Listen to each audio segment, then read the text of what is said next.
Hello les gourmands, j'espère que vous avez tous la forme et que vous avez passé une semaine géniale. En tout cas, on se retrouve aujourd'hui pour faire non pas une recette mais 4 recettes et ce sera ni plus ni moins que les recettes du e-book. Du e-book que je t'ai montré sur la première vidéo la semaine dernière. Donc là, on va rentrer dans le détail.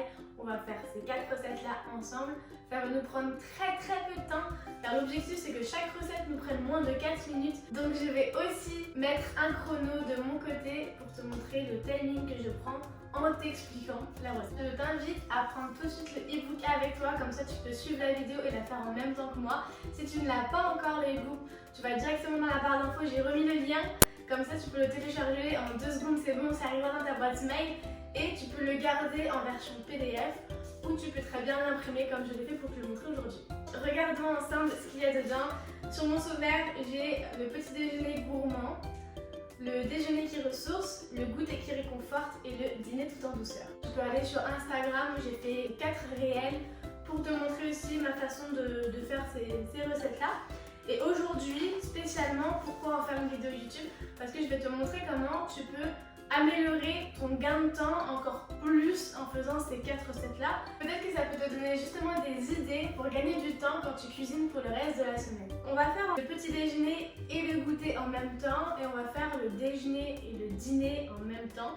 L'avantage c'est que j'ai fait exprès de mettre des ingrédients similaires dans les 2 recettes sucrées, dans les 2 recettes salées, pour que tu puisses avoir cette facilité quand tu cuisines et que tu n'aies pas 10 000 ingrédients différents juste pour 4 recettes. Je trouvais dans mes recettes, tu vois, de la farine de pois chiche, de la farine de coco, du sucre de coco, c'est des ingrédients que j'aime beaucoup utiliser parce que ça donne plus de goût et plus de nutriments à notre corps. Donc le gâteau en soi, il va pas être juste sucré, il va être sucré et bon et en même temps, il va te nourrir. C'est trop essentiel d'avoir des bons nutriments à mon sens dans ce qu'on mange, même quand c'est des gourmandises et des petites choses sucrées. Et par rapport à ces farines et ces sucres complets, tu peux très bien, si tu n'as pas sous la main ces ingrédients-là, prendre de la farine de blé basique, prendre du sucre fin blanc, il n'y a pas de problème dessus. La recette fonctionne quand même, c'est juste une question de goût et de préférence. Dans tous les cas, en bas de chaque recette, j'ai mis des variantes pour que tu puisses justement varier un peu les recettes et pas toujours faire exactement de la même manière. On va faire ensemble du coup le petit déjeuner, donc là j'ai choisi de faire une madeleine. Et c'est un peu comme un mug cake, ça va se faire au micro-ondes, ça va être hyper rapide. Et le goûter, c'est des petits cookies chocolatés. Mais si tu n'es pas fan de chocolat, je sais que ça arrive, tu peux faire avec un autre parfum, avec quelque chose qui te plaît. Pour ma part, la madeleine, je vais la faire avec un peu de cannelle. C'est un parfum que j'aime beaucoup avoir le matin. J'ai préparé tous mes ingrédients, que ce soit pour le petit déjeuner ou pour le goûter. Première chose que je fais, je pèse tout et je range tous les ingrédients comme ça, gain de temps et ne cuisez pas dans le bordel. Ce sera plus simple et plus rapide après pour tout nettoyer à la fin. On va commencer avec le petit déj. En vrai, ça a dû me prendre un peu moins de 2 minutes de tout peser et de tout ranger. Donc je vais lancer le chrono maintenant pour la suite de la recette. Alors, dans du placard, un bol ou un mug et une fourchette. Mon mug est là, la petite fourchette est ici. Casse l'œuf dans ton bol et ajoute tous les autres ingrédients puis mélange à la fourchette. J'ai la farine de pois chiche, le sucre de coco, l'huile de coco, la levure, l'œuf et la cannelle en poudre. L'huile de coco, vu qu'elle est un peu solide, je vais la laisser 15 secondes au micro-ondes, ça va me permettre qu'elle soit liquide et comme ça ce sera plus facile à mélanger. Et pendant ce temps-là, je casse mon œuf et je mélange le reste. C'est parti.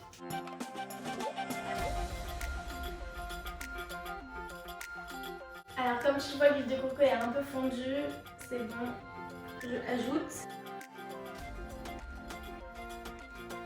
Pour la levure chimique, c'est une cuillère à soupe, donc c'est environ un demi-sachet si tu as comme moi les petits sachets de levure chimique. Voilà, on le fait vraiment au jugé. C'est même un peu moins qu'une cuillère à soupe, sinon ça va déborder et ça va être un truc, ça parce que madeleine hyper bon chimique. En soi, c'est très rapide, je suis à moins de 2 minutes, voilà à quoi ça ressemble.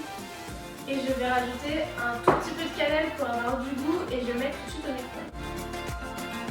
Donc j'ai noté que je dois mettre au micro-ondes environ 1 minute 30 et pendant ce temps-là c'est le moment où on peut justement nettoyer un petit peu, ranger sur la sortie. Et c'est ce que je vais faire. Je mets mon mug 1 minute 30 au micro-ondes et pendant ce temps-là je vais ranger ce que j'ai déjà utilisé. J'ai j'ai terminé avant mon chrono. Je vais déjà te montrer les autres ingrédients pour le cookie que j'ai préparé. Donc j'ai la farine de coco et le sucre de coco dans ce bol. Ici j'ai le beurre que je vais ramollir aussi au micro-ondes comme j'ai fait avec l'huile de coco. Et là j'ai broyé, j'ai mixé quelques carrés de chocolat noir. Pour les pépites j'ai mis un peu moins de la moitié d'une tablette.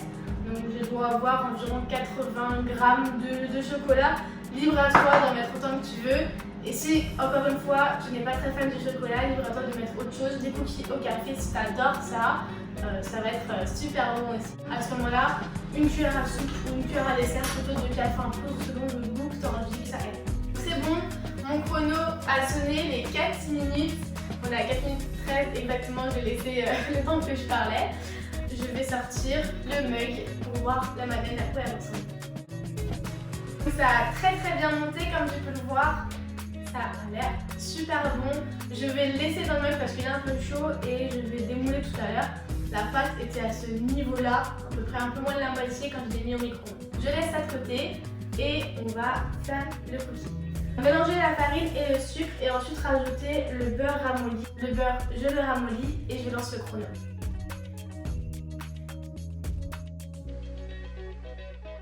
J'ai pris un bol un peu plus grand que celui où j'ai mis la farine et le sucre, sinon j'aurais pas la possibilité de mélanger tout. Je reprends ma fourchette de tout à l'heure aussi pour mélanger, c'est pratique. Si jamais tu as un mini fouet ou un fouet qui n'est pas trop grand pour aller dans un bol, n'hésite pas à l'utiliser aussi. Là j'utilise la fourchette parce que voilà, j'ai essayé une fourchette tout à l'heure, alors je vais pas ressalir un fouet.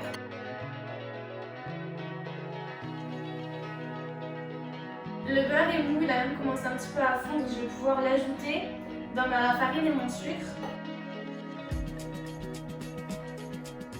Je commence à mélanger avec la fourchette et ensuite, si jamais je vois que c'est compliqué, je mettrai les mains.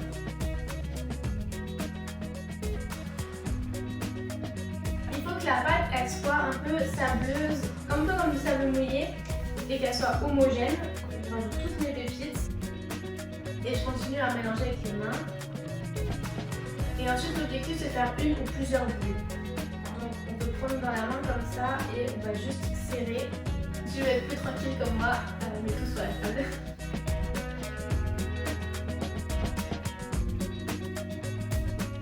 J'ai déjà une première grosse boule.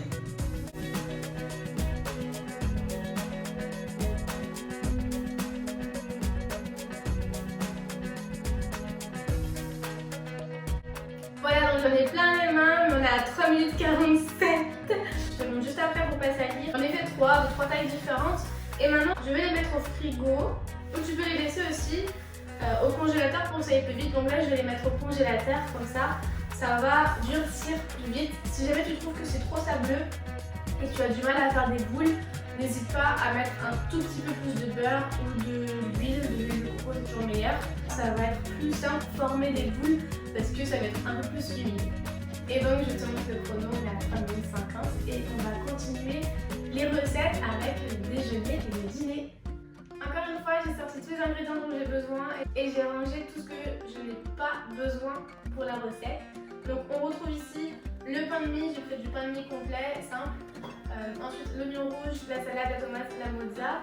J'ai pris du saumon, mais je peux très bien faire avec le crack et la salade avec du poulet, avec du poisson, du thon, du tofu. Tu peux faire aussi avec des œufs, si tu as envie de mettre en omelette ou en œuf au plat, pourquoi pas, ou des œufs durs. Voilà, libre à toi de choisir la pâte protéinée que tu veux, du moment que tu en aies un, c'est important. J'ai sorti aussi mon citron et quelques épices et j'ai choisi de la muscade et de la coriandre. C'est, je pense, les deux épices que je mets partout, dans tous les plats salés. Donc on y va. La première recette c'est le crack parce que je suis très fan de crack monsieur. Donc là il est pas en mode monsieur parce qu'il n'est pas totalement toasté, mais facile à emporter et il est simplement pas toasté parce que je n'ai pas de machine à crack monsieur. Et le dîner ça va être une salade mais très complète et qui va nous rassasier à fond pour ce soir. On y va. On commence avec le croque-monsieur. J'ai du pain complet, je vais quand même le toaster pour que ça soit croustillant, que ça soit sympa. Le pain, je viens à l'instant de le mettre au toaster, j'active mon chrono. C'est parti et on commence avec la tomate.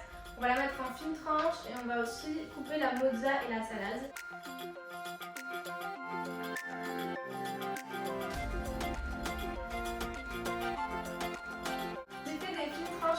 tomate comme tu peux le voir.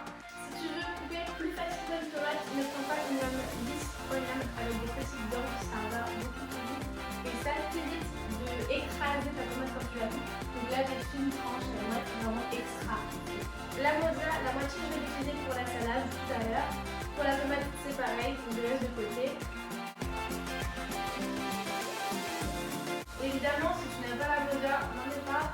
Si tu as des préférences en termes de fromage, libre à toi de choisir un fromage qui te plaît. Et si justement tu ne manges pas de fromage, peu importe la raison, tu n'es pas obligé d'en mettre, tu peux ajouter un autre condiment qui te fait plaisir, que tu apprécies. Concernant l'oignon, on n'a pas besoin d'un entier. Je vais mettre le reste au frigo pour plus tard. Là, je vais juste mettre une tranche ou deux d'oignon dans mon croque. Idem, si tu n'aimes pas trop l'oignon rouge, prends un blanc. Si tu n'aimes pas l'oignon cru, cuis-le avant. Pourquoi pas, c'est sympa aussi. Je me suis simplement fait 3 demi-tranches que je vais couper en petits morceaux, à la fois pour la salade et à la fois pour le croque. Ensuite, le citron, je le coupe en deux. On va juste s'en servir pour faire la sauce. Depuis un bon bout de temps, je mets quasiment pas de sauce dans mes salades, donc encore moins dans mes croques. Et ça va être simplement pour avoir un petit peu de jus et en même temps ça permet de faire ressortir les épices. C'est bon, mon pain de mie est toasté, je vais le chercher tout de suite. Le pain de mie est là, donc je vais tout de suite monter mon croque. Alors je vais mettre la salade pour commencer. Ensuite, quelques rondelles de tomates. J'enchaîne avec la mozza. Et un petit peu d'oignon rouge. Ensuite, l'objectif c'est de mettre un peu de saumon. On sait très bien que les tranches de saumon comme ça, c'est jamais facile à enlever. Donc, du premier coup, j'en ai deux, parfait. Alors, je vais pas perdre trop de temps avec mon saumon. Voilà, 2 tranches de saumon. Déjà là, on voit qu'il est bien garni. Je vais rajouter un peu de citron pour donner du goût, surtout avec les poissons. Ça reste quand même le meilleur, le citron. Et un petit peu d'épices. Donc, un peu de muscade. Et un peu de gingembre. Si jamais tu préfères, je ferais bien presser ton citron avec un petit peu de même à la main dans un bol et rajouter les épices dedans pour que ce soit un peu plus homogène. Donc là c'est bon, mon croque est terminé. Je ferme bien et je coupe. Un maxi croque, super bon, ça va être délicieux. Regarde, on va faire comme c'est bien garni. Tu vas comme au supermarché, là, tu sais ce qu'il y a dedans, tu sais que c'est bon. Et si tu veux justement l'emporter pour manger au travail, si tu manges dehors, profites-en, c'est facile à emballer. Pour ça j'ai fait un croque pour le midi. C'est un moyen le plus simple et le plus rapide à la fois à faire, à transporter et à manger. Donc savoure ce déjeuner là demain matin, demain midi plutôt. Et on enchaîne tout de suite avec la salade. C'est parti pour la salade, je commence par couper le reste de ma mozza. Par rapport à la tomate, j'ai pas mis toute la tomate dans le croque parce que sinon ça allait tomber. Mais tu peux très bien mettre en plus à côté, histoire de quand même avoir quelque chose de chargé. D'abord, c'était dommage de se montrer quelque chose qui casse la gueule tout de suite. Les morceaux de tomate, je vais les rajouter au moment de manger, pour ça que je garde l'autre moitié de la tomate sur le côté. Pour la salade, j'ai mon bol et je vais simplement ajouter tous les ingrédients. Un peu de salade, tomate, maïs, donc je vais laisser la dernière feuille de salade, je la mets en petits morceaux. Ça va mettre un fond. Tu peux très bien en mettre plus, hein, bien sûr. Ensuite, je rajoute tomate, maïs. Donc, je vais commencer par maïs parce que j'aime bien en mettre beaucoup. Je rajoute la tomate. Je vais en ajouter un peu plus. Ma tomate est en place. La demi-mozza. L'oignon rouge.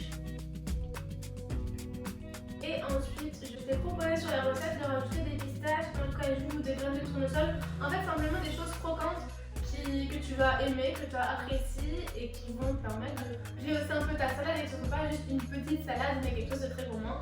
Donc là, j'ai des noix de cajou et j'ai des pistaches. Mais avant ça, je vais ajouter mon apport protéiné. Donc là, j'ai du saumon qui me reste, je le mets en petits morceaux. Je ne vais pas tout mettre parce que j'ai encore beaucoup de tranches.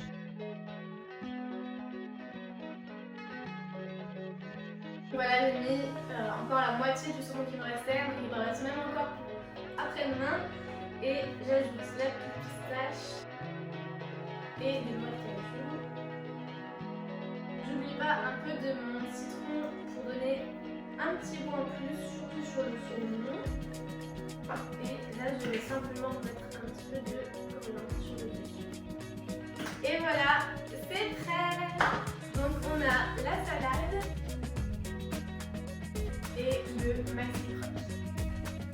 On est paré pour manger demain matin, midi, soir. Il ne manque plus qu'à finaliser les cookies. Je te montre mon chrono. On est à 7 minutes 58 sur le déjeuner et dîner.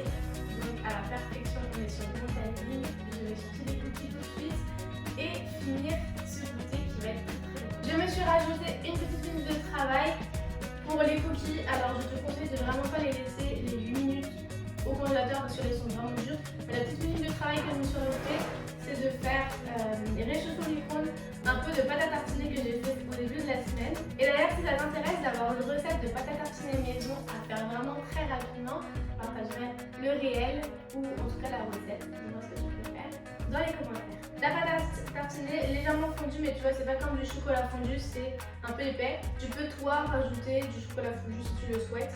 Et simplement, c'est pour un peu décorer, pour mettre quelque chose d'un peu plus gourmand sur mes cookies.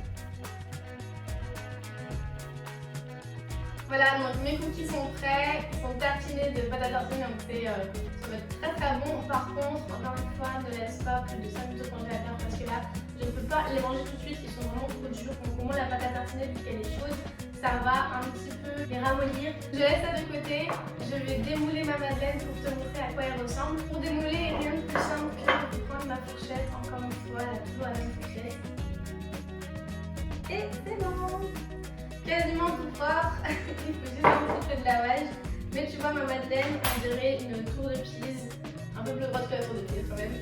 Tu peux très bien rajouter un peu de sirop d'érable, de miel, quelque chose que tu t'aimes par-dessus, ça donnera encore plus de goût. C'est pas ça qui va être trop sucré, donc profites-en. Moi, ce que j'adore, c'est qu'elle est très très moelleuse, un peu comme une éponge, et elle est goûteuse avec la cannelle. Ça va être délicieux pour le petit-déj de demain matin. Tu peux aussi ne pas la démouler, la laisser dans le mug ou mettre dans un bol et rajouter un peu de lait végétal ou animal si tu préfères pour avoir un gâteau hyper moelleux et le manger comme ça à la cuillère de main, pourquoi pas en laissant 10-15 secondes au micro-ondes avant, comme ça ramollit, surtout si tu l'as fait au chocolat, tu peux faire un cœur coulant, enfin bref.